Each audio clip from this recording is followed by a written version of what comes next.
तरह से दूसरी दिशा में भी चलें, गति हमारी बिल्कुल धीमी हो, कोशिश हो कि हम जहां पर खड़े हों आमने सामने वाले जो भी हों उनसे गति को अपने मिलाएं। बहुत सामान्य स्थिति में आए, बिल्कुल सामान्य स्थिति में हो गए। अब उस आसन के दूसरे भाग के लिए बाएं हाथ को बाएं पैर की एड़ी पकड़ें बाएं हाथ से, और दाहिने हाथ से दाहिने पैर की एड़ी पकड़ें और बीच वाला छाती वाला हाथ थोड़ा सा ऊपर को उठाएं। यह उस आसन का दूसरा भाग। आराम से धीरे धीरे पुनः सामान्य स्थिति में वज्रासन में बैठ लें, आराम से पूरा। बहुत धीमी गति के साथ हमारे रीढ़ की हड्डी के अगल बगल की जो मांसपेशियां होती हैं उसमें फ्लेक्सिबिलिटी लाने के लिए किया जाने वाला यह सरल और सहज व्यायाम धीरे धीरे पुनः सामान्य स्थिति व्यायाम सामने की ओर लें।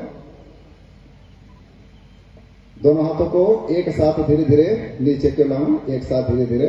विकास समाया है। मैं अपने कर्तव्य स्वयं के प्रति, कुटुंब के प्रति, समाज और विश्व के प्रति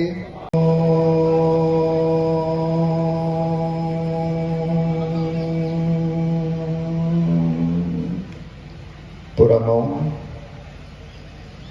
जैसे भी हमारे सांसें आ रही हों, जैसे भी हमारी सांसें जा रही हों, उन आती और उन जाती हुई सांसों पर हमारा ध्यान रहे। हमारे चारों तरफ जो भी दृश्य अदृश्य लौकिक, आराम आराम से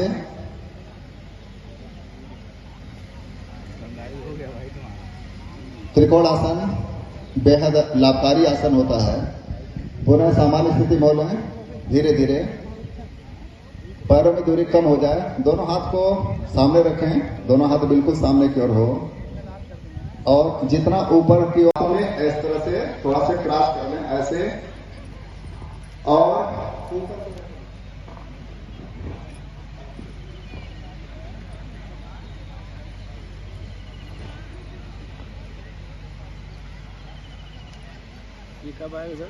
जिन्होंने देश के यशस्वी प्रधानमंत्री जी की आशा अपेक्षाओं के अनुरूप आज इस योग दिवस का आयोजन किया है, मैं आयोजक सभी अधिकारियों को धन्यवाद देता हूं कि आपने मोदी जी की आशा के अनुरूप एक बड़ा भव्य कार्यक्रम का आयोजन किया।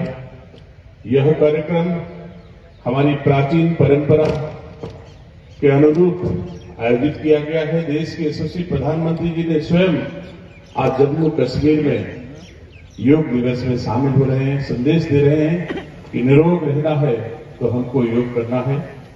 बहुत पुरानी प्राचीन परंपरा रही है। हम लोग जब दवाएं उपलब्ध नहीं थी अथवा जरूरत नहीं पड़ती थी, तब योग ही एक ऐसा साधन था जो हमको स्वस्थ रखने और दीर्घजीवी लंबी आयु देने में योग का बड़ा महत्व था। हमारे ऋषि मुनि, हम लोग 100 साल जीवन मानते हैं, लेकिन इतिहास साक्षी है कि हमारे ऋषि मुनि जाने कितने वर्षों तक हिमालय की कंदराओं में तपस्या करते थे, जीते कितने वर्ष थे, हजार साल भी जीने का प्रमाण हमारे इतिहास में मिलता है और वो जीवन हमको योग देता। निसंदेह हमको योग को जीवन में उसी भांति अपनाना चाहिए जैसे हम और सारे कामों को महत्व देते हैं। स्वस्थ जीवन रहेगा तो अच्छा काम हम कर पाएंगे। दीर्घकालीन जीवन समाज के लिए, परिवार के लिए, अपने लिए हम लोग जीने में सक्षम होंगे। मैं एक आग्रह अपने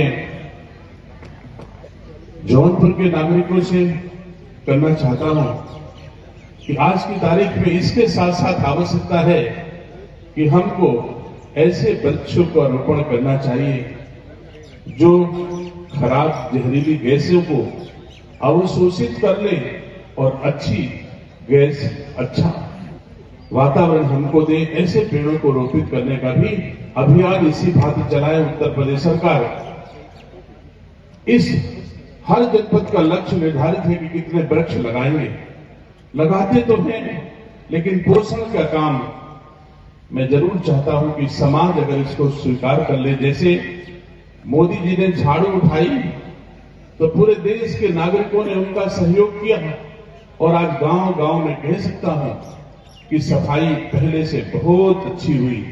अब बहुत अच्छा सफाई हमारे गांव भी होते हैं, शहरों में होते हैं। वैसे ही अगर अभियान के रूप में हम लोग वृक्षों के रोपण और उनके पोषण का काम हम करें तो निसंदेह वातावरण में जो ज्यादा से ज्यादा खराब गैस, जो हानिकारक वातावरण है, उसको पेड़ अवशोषित करके अच्छा। हम आज जौनपुर में इस योग दिवस का हिस्सा बने, हमारे लिए भी गौरव की बात है। अपनी ओर से, अपने उत्तर प्रदेश के मुख्यमंत्री की ओर से, देश के यशस्वी प्रधानमंत्री जी की ओर से योग दिवस की सबको बहुत बहुत शुभकामनाएं। आज आप प्रभारी मंत्री की हैसियत से परियोजनाओं का जो चल रही है उनका निरीक्षण भी करेंगे। कौन कौन सी प्रमुख परियोजनाएं? अब मैं समझता हूं कि जो जो महसूस कर पाएंगे कि हाँ यहाँ आवश्यकता है, पहले तो हम रिव्यू करेंगे।